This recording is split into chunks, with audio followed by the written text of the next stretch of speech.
The only way to move forward with a bipartisan negotiation is for the president to get off the sidelines and get in the game so we can reopen the government, enact a bipartisan spending agreement, and decisively address the Republican health care crisis. We've seen a lack of presidential leadership, and we've seen this in a variety of different ways from the very beginning of this term.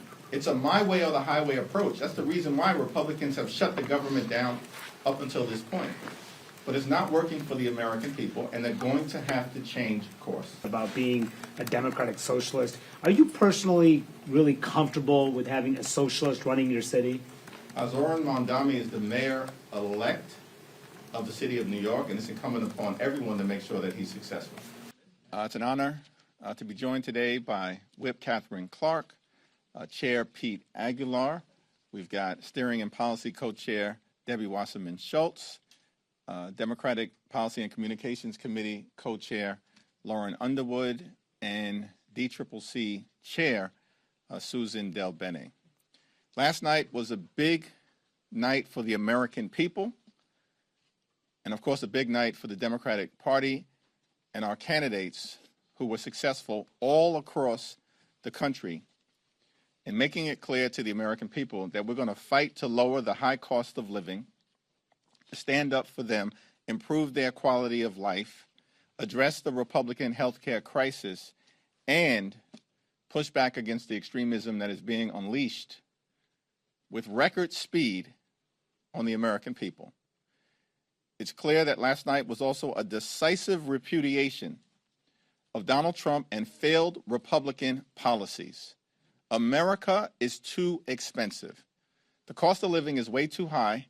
Donald Trump and Republicans promised that they would lower costs on day one. Costs aren't going down, they are going up. Inflation is going up. Housing costs out of control. Grocery costs out of control. Child care costs out of control. Electricity prices through the roof.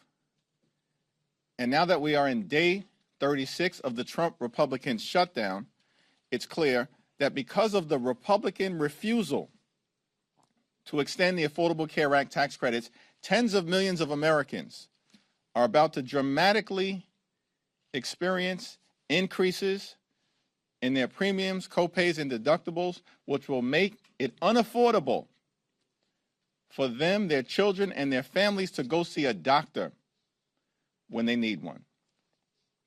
House Democrats are going to continue to stand on the side of the American people in fighting to lower the high cost of living, fix our broken health care system that Republicans are decimating, and clean up corruption so we can deliver a country that actually works for working class Americans, for middle class Americans, and for everyday Americans. Our position as House Democrats, working closely with our friends and colleagues on the other side of the Capitol, Senate Democrats, remains the same. Earlier today, Leader Schumer and I demanded a meeting with Donald Trump. He needs to get off the sidelines and get in the game. Because until he does, this government will remain shut down. Mike Johnson and John Thune have zero authority to act on their own. And over the last 36 days, Donald Trump has been too busy throwing parties designed to elevate the lifestyles of the rich and shameless. He's been too busy on the golf course. He's been too busy destroying half the White House.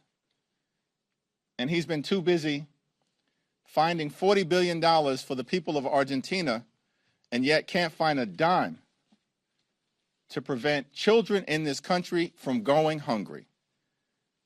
The American people have had enough, and the results last night across the country have made that clear. It's now my honor to yield to the whip, Catherine Clark. Thank you so much, and good afternoon, everybody. It is truly a privilege to stand with this leadership team, and a special thanks to our leader, Hakeem Jeffries, for his moral clarity and tenacity. And here's what the voters told us last night. They want leaders who will protect their health care, who will protect SNAP and food benefits, who will protect Head Start, who will bring down the cost of living. That is the mandate of the American people, to prioritize the budgets of working people over the demands of billionaires. That's what the American people want, and that is what Democrats are going to keep fighting for. And at some point, the Republicans need to hear what the people are saying, because it's clear. They are saying enough is enough. They see through the Republican spin. They see through the games. They see the last year for what it is, a string of back-to-back broken promises. There is nothing left for the Republicans to do but get back to work. It's not too late to stop these premium hikes. It's not too late to fully fund SNAP and Head Start, Medicaid, Medicare, and the ACA. Our message to the Republicans is clear. Come back to work. Reopen government. Stop cowering and start governing. And I am glad to turn over the podium to our partner in governing, our chairman, Pete Aguilar. Thank you, Whip Clark. There's no doubt about it. Americans rejected the Trump agenda in red districts, in blue districts, and in purple districts. And the reason is clear. Donald Trump and his henchmen, time and time again, have abused the American people, from firing federal workers to raising costs with tariffs, taking away health care, gutting food assistance, all of that. And the American people fought back last night, and they made their voices heard. Americans made it very clear that they understand Republicans are fighting for the billionaire class, while Democrats are fighting for health care and lowering the costs that they face every day. We're so pleased for our past and present colleagues, Mikey Sherrill and Abigail Spanberger, as they ascend to the governor's mansions in their respective states. And I'm so thankful that Californians showed that they want fair elections and would not allow Donald Trump to rig the 2026 election just like he tried in 2020. Across the country, the message of affordability was loud and clear and resonated with the American people, who are facing record high prices thanks to the Trump agenda. The American people are begging Republicans to put an end to this chaos, and we hope Donald Trump will listen. Leader Jeffries, for your hard questions. Questions? Chad? Oh, okay. Thank you. Good afternoon. You back with that microphone again? Always with the microphone. You wrote to the president demanding a bipartisan meeting. Why do you think, based on how things have gone over the past 36 days, that any meeting now would be different than the meeting you had back in late September? Well, that's a good question, because we've seen nothing but irresponsible behavior from Donald Trump subsequent to the meeting that we demanded then, that he reluctantly agreed to. But 36 days later, where thousands, hundreds of thousands of hardworking federal employees are being forced to work without pay, where Donald Trump has unlawfully withheld SNAP benefits to children and seniors and families and women and veterans who are at risk of going hungry. The fact that tens of millions of Americans right now, as we are in open enrollment, are realizing that their premiums, copays, and deductibles are about to skyrocket in ways that will make health care unaffordable. And Donald Trump's clear acknowledgement that the American people are holding Republicans accountable for shutting down the government. The only way to move forward with a bipartisan negotiation is for the president to get off the sidelines and get in the game so we can reopen the government, enact a bipartisan spending agreement, and decisively address the Republican health care crisis in a manner consistent with what Marjorie Taylor Greene and other traditional swing seat Republicans, whose seats are now at grave risk have indicated needs to happen. But his attitude seems no different than it was in late September when we talked.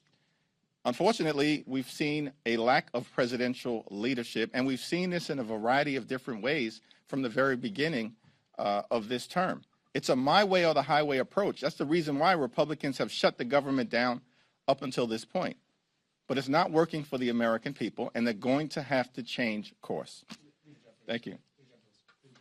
How hard will it be to hold the Maine 2nd District now that Mr. Golden is dropping out? And then also, can you comment on this nascent bipartisan talks in the Senate? There's a promise of an ACA vote in the Senate. It seems like some moderate Democrats would go for that to reopen the government. We're going to take back control of the United States House of Representatives, so let's be very clear about that. When we flipped the House in 2018, we were 24 seats short. And in that cycle, we won 40 seats. 24 seats short, and we won 40 seats. Based on the environment that we now know exists, which as Democrats we've been telling you for the last several months is the reality, but now it's been confirmed by the American people. And House Democrats being only 3 seats short. And thanks to what was done in California with respect to Prop 50 and the strong Democratic response across the country in state after state after state, and stay tuned because more is coming, Republicans are going to be unable to gerrymander their way into rigging the midterm elections. That scheme is over, buried, dead in the ground. And so we're going to take back control of the House and fight for every inch of territory. Congressman Goldman is a good man. He's a patriot. He served this country overseas, fought hard, risked his life, and has spent the last several terms working hard on behalf of the people of Maine. He's going to finish out his term. He will be missed, and we're going to hold that seat. Let me also yield to Susan Delbene. I just will reiterate what the leader said. I commend Jared for his incredible service to the people of Maine and to our country as a Marine, as a state legislator, as a member of Congress. It is a hard job on his family, and so I wish him the best and his ongoing and will continue to have the honor of working with them for the rest of this term. But we absolutely intend to keep that seat. Part two of my question, Hold on, what was part two? bipartisan talks in the Senate in exchange for a vote on the ACA subsidies. Some senators are saying they may be willing to vote for a CR. What's your thoughts on that?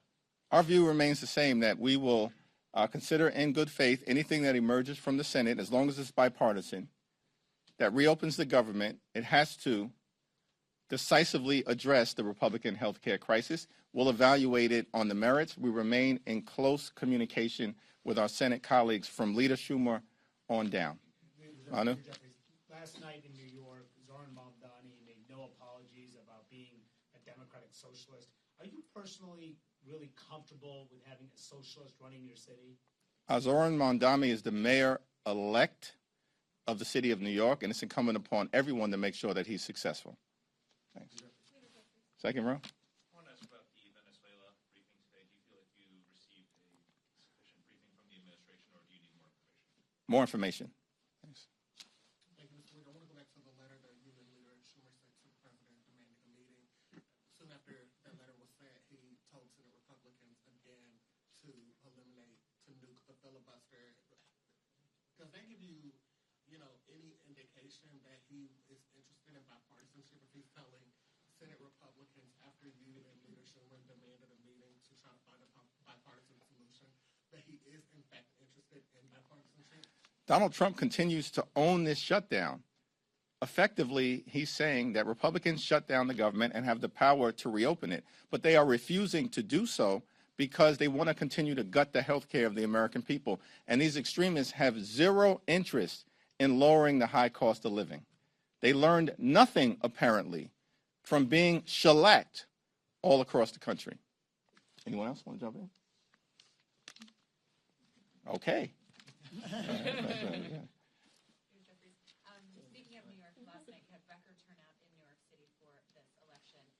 Would you say that Mamdani is the future of the Democratic Party? I would say we had record turnout across the country because Democrats in New York City, in Virginia, in New Jersey, and we're so proud of our two colleagues, Mikey Sherrill and Abigail Spanberger. They ran amazing campaigns.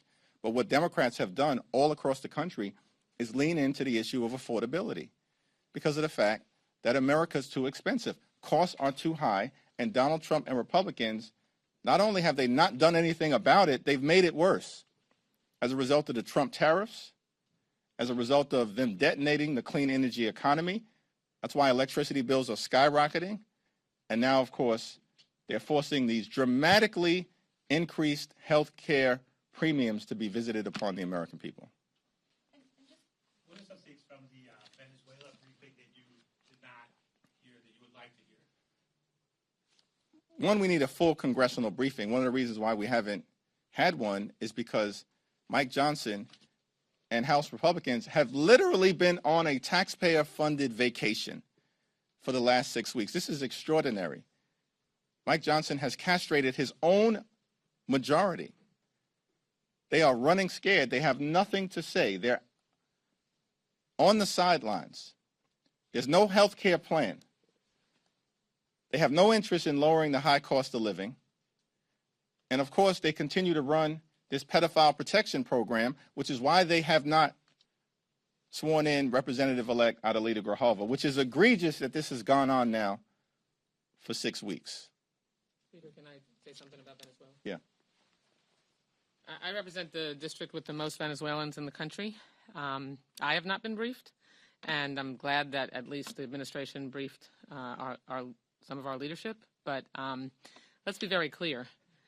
This administration lifted sanctions on Maduro, is allowing his regime to be enriched by oil profits, allowing money to flow into the coffers of oil companies, and at the same time engaging in extrajudicial killings with no evidence, short-circuiting what our normal process would be to ensure that you could have witnesses, if you arrest them, who can point you to the top of the food chain when it comes to the drug cartels. And then on top of that, he is allowing those oil profits to flow into Maduro so that he can deport the 600,000 Venezuelans that are here who had TPS that he yanked from them, in spite of the fact that he is still calling Maduro the head of a narco-terrorist regime. How can you justify sending 600,000 people back to a narco-terrorist regime and suggest that safety there has improved? He's a hypocrite. He could care less about Venezuelans or any other Hispanic community, which is why, with the ICE roundups that have taken place for months, you saw huge shifts yesterday in Hispanic communities' voter turnout, flipping from leaning towards Trump to leaning towards Democratic candidates. Okay. Thank you, Mr. Leader. You were talking about Mamdani and the support they need to be successful. What does he need to do in order to be considered a success for Democrats? Well, this is about the city of New York. Everybody who finds themselves in a position of significance needs to govern in a manner that improves the quality of life of the people that they're privileged to represent on issues related to affordability and public safety being right at the top of the list. Peter Jeffries, thank you. Several Republicans today have suggested that as a result of the election results last night, Democrats might feel emboldened and maybe less willing to work in a bipartisan way to end the shutdown. Your response to that? We've continued to make the point, and I want to yield to Catherine and Pete and acknowledge that Stephen Horsford has joined us as well. We continue to make the point that we want to sit down with our colleagues on the other side of the aisle, are willing to do it anytime, any place. What are they afraid of? Why are they continuing to be in hiding, unwilling to engage, after being repudiated all across the country?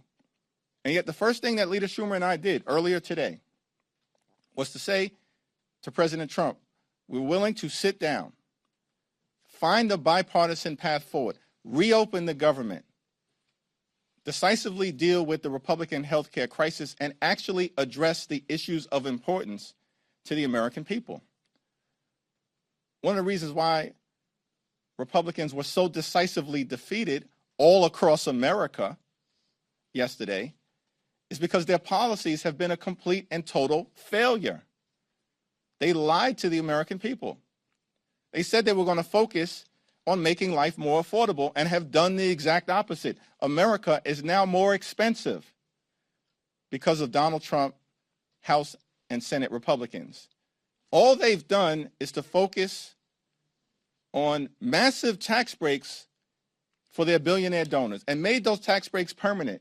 That was the one big ugly bill, while at the same time hurting everyday Americans, including by enacting the largest cut to Medicaid in American history, and in that same bill, ripping $186 billion in SNAP benefits away from hungry children, veterans, and seniors, and now they're continuing that cruelty by unlawfully withholding SNAP benefits from 42 million Americans.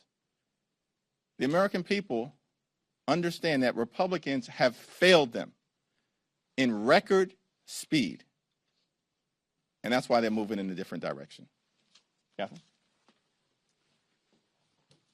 I have to say that comment, I mean, I just don't know how they wake up each morning and come up with sort of a new low.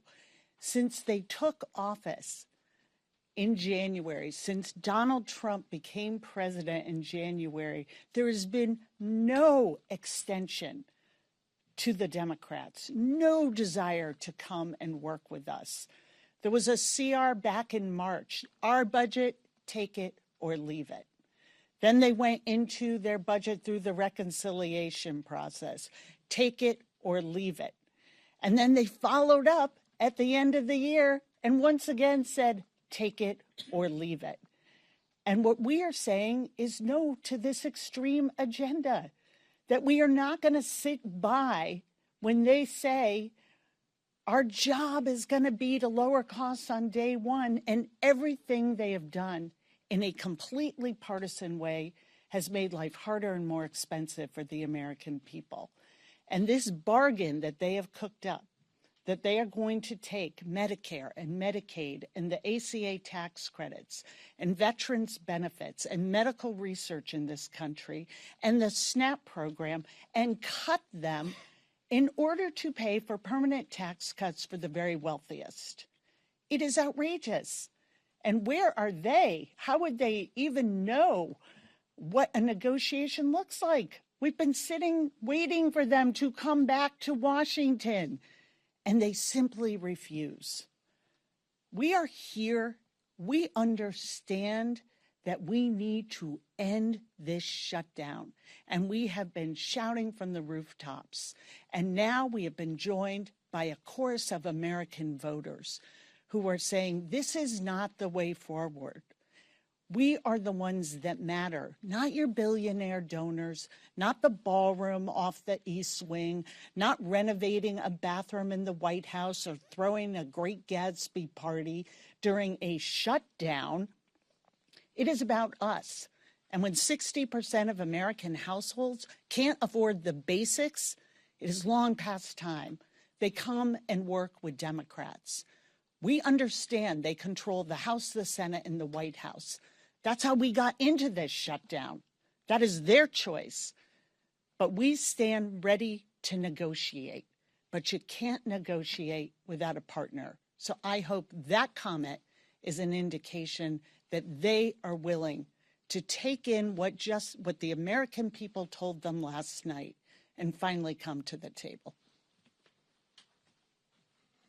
Democrats' position is unchanged. We want Republicans to come back to town. We want to reopen government. We want the president to directly engage. And the reason why Leader Jeffries and Leader Schumer are asking is very clear. Mike Johnson is proven untrustworthy because he's walked away from deals, bipartisan deals in the past. So it's imperative to go directly to the president because Republicans control this shutdown. They control the levers of the House and the Senate. But even President Trump now acknowledges that this shutdown may not be the right strategy. So it isn't Democrats who are changing our position. That's a question for Speaker Johnson and Donald Trump. They need to get on the same page. Is the shutdown helpful or harmful to their position? We just don't know. But it's clear that the president believes that the shutdown played a role in their electoral losses last evening. We have been very clear. This is about the American people. This is about the affordability crisis that they face. That was the same comments that we said last week and 2 days ago, as we're saying today. Republicans need to come to the table. They need to reopen government. The only way to do that, we feel, is direct discussions with the president, who clearly feels the pinch of the shutdown and thinks that Republicans have gone down the wrong path. Third row. Secretary Duffy just announced a 10% cut in flights across 40 major U.S. airports due to staffing shortages. Any reaction to that, and how it will affect travelers throughout the rest of the shutdown? Donald Trump, House and Senate Republicans need to come to the table so we can reopen the government, enact a bipartisan spending agreement, and decisively address the Republican health care crisis. That includes hospitals, nursing homes, and community-based health centers closing all across America as a result of Republican policies that are putting the health and well-being and safety of the American people in jeopardy.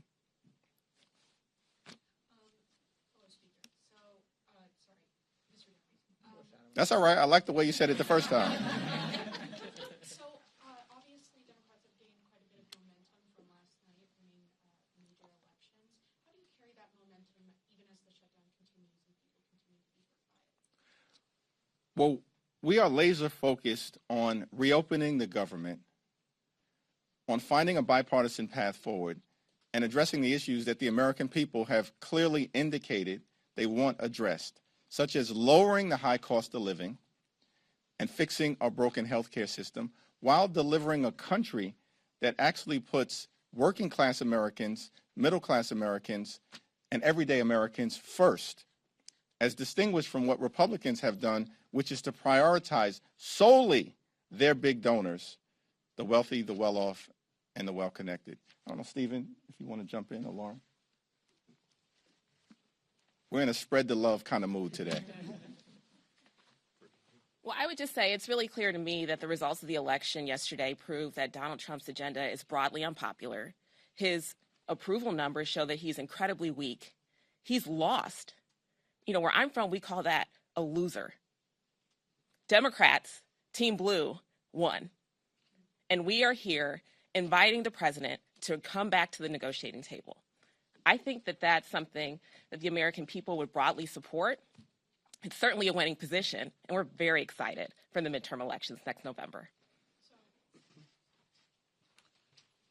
I'll just add that what Leader Jeffries has really helped to ensure that the House Democratic Caucus stays focused on are the people that we serve, not the politics of Washington or the partisanships of the fight here in Congress, but the real life impact of the reckless way that the Republicans have approached this healthcare crisis that we warned them about from the beginning of this year when they were pushing forward on their big ugly bill to give tax breaks to the very wealthy. We warned them then that they were providing no relief to middle class families in order to keep their health care.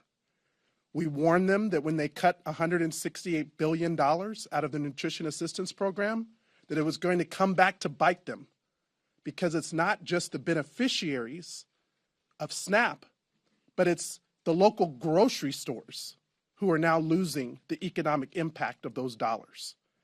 And all the while, this administration has shown us that this has been their plan all along. Cruelty is their plan. And that is their approach. Leader Jeffries has a different approach, and that's one centered on the people and making sure that we stay focused on what it is we're fighting for, and it's the American people and their ability to afford their health care, their groceries, and the ability to get ahead and not to fall behind. Second row. Earlier you talked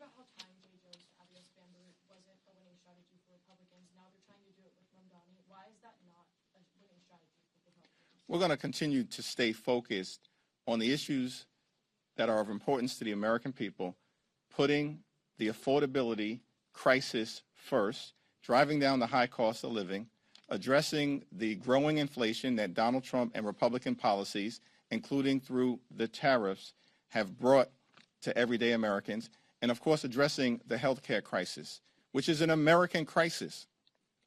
It's not a political issue for us, it's an American crisis. And we're seeing that all across the country. In fact, the 5 states that will be most impacted as a result of the Republican failure to extend the Affordable Care Act tax credits are West Virginia, Wyoming, Alaska, Tennessee, and Mississippi. 45%, a strong plurality of the people who are adversely impacted throughout America by dramatically increased premiums because of the Republican refusal to extend the Affordable Care Act tax credits are registered Republicans. This is not a partisan fight for us. It's a patriotic fight on behalf of the American people.